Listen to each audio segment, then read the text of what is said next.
رات کے 10 بجے ہیں۔ السلام علیکم، یہ ریڈیو پاکستان ہے۔ مجاہد خان سے خبریں سنیے۔ اہم خبروں کا خلاصہ۔ وزیر اعظم نے سعودی عرب کے ساتھ اقتصادی تعلقات مزید وسعت دینے کے عزم کا اظہار کیا ہے۔ ایران نے چیف آف ڈیفنس فورسز کے دورہ تہران کو انتہائی مفید قرار دیا ہے۔ سینٹ کو آج بتایا گیا کہ بجلی چوری کم کرنے کے لیے ملک بھر میں 20 لاکھ سے زائد اسمارٹ بجلی میٹرز نصب کیے گئے ہیں۔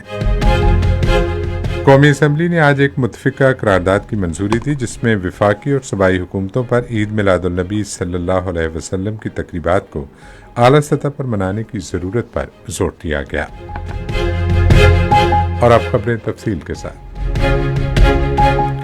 وزیر اعظم شہباز شریف نے کہا ہے کہ پاکستان سعودی عرب کے ساتھ اپنے اقتصادی تعلقات کو ولی عہد محمد بن سلمان کے ویژن سے ہم آہنگ باہمی مفاد پر مبنی اسٹریٹجک اقتصادی شراکت داری میں تبدیل کرنے کا خواہاں ہے۔ وہ سعودی پاک مشترکہ تجارتی کونسل کے چیئرمین شہزادہ منصور بن محمد ال سعود کی قیادت میں سعودی تجارتی وفد سے گفتگو کر رہے تھے، جس نے آج اسلام آباد میں ان سے ملاقات کی۔ وزیر اعظم نے دونوں برادر ممالک کے درمیان اقتصادی تعاون اور سرمایہ کاری کے فروغ کے امکانات پر تبادلہ خیال کیا اور پاکستان اور سعودی عرب کے درمیان دیرینہ برادرانہ تعلقات کا بھی ذکر کیا۔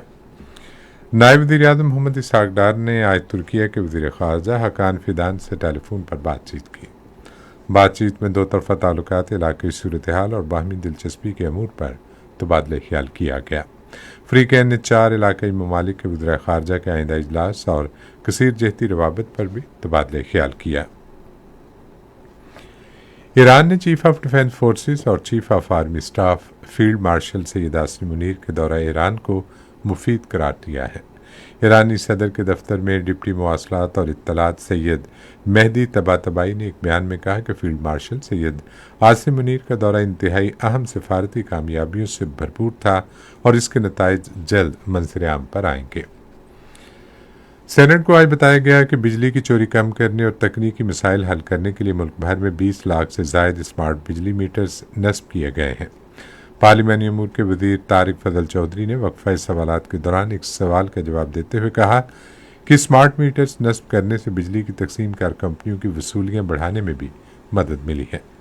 وزیر صحت سید مصطفیٰ کمال نے ایک توجہ دلاؤ نوٹس کا جواب دیتے ہوئے کہا کہ وفاقی حکومت نے ادویات کی قیمتوں، دستیابی اور منظوری سے متعلق امور کا جائزہ لینے کے لیے 6 وزراء پر مشتمل کابینہ کمیٹی تشکیل دی ہے۔ انہوں نے کہا کہ طبی آلات کی رجسٹریشن کے عمل میں پہلے 2.5 سال درکار تھے، لیکن اب یہ عمل آن لائن پورٹل کے ذریعے صرف ایک فارم پر کر کے 20 دن میں مکمل کیا جا سکتا ہے۔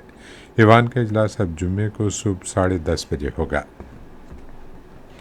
عید میلاد النبی صلی اللہ علیہ وسلم کل مذہبی جوش و جذبے اور عقیدت و احترام کے ساتھ منائی جائے گی۔ دن کا آغاز وفاقی دارالحکومت میں 31 اور تمام صوبائی دارالحکومتوں میں 21 توپوں کی سلامی سے ہوگا۔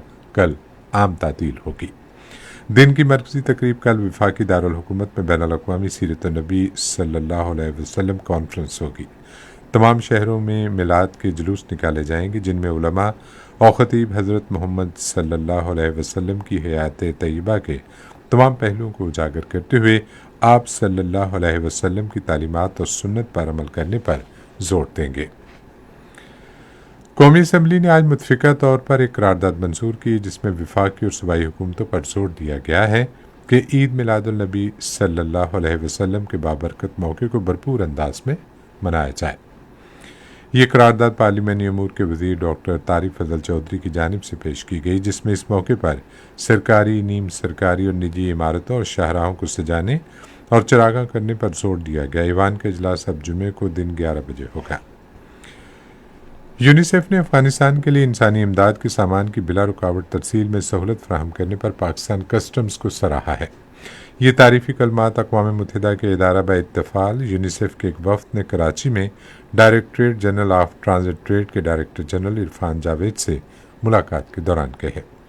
ملاقات کے دوران یونیسیف کے وفد نے افغانستان کے لیے پاکستان کے راستے انسانی امداد کے سامان کی بروقت اور مؤثر ترسیل کو یقینی بنانے میں پاکستان کسٹمز کے مؤثر تعاون اور سہولت کاری کو سراہا۔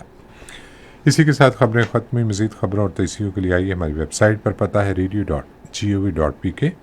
اور facebook.com/Radio Pakistan News Official پر بلیٹنز کی براہ راست ویڈیو اسٹریمنگ بھی ملاحظہ کیجیے۔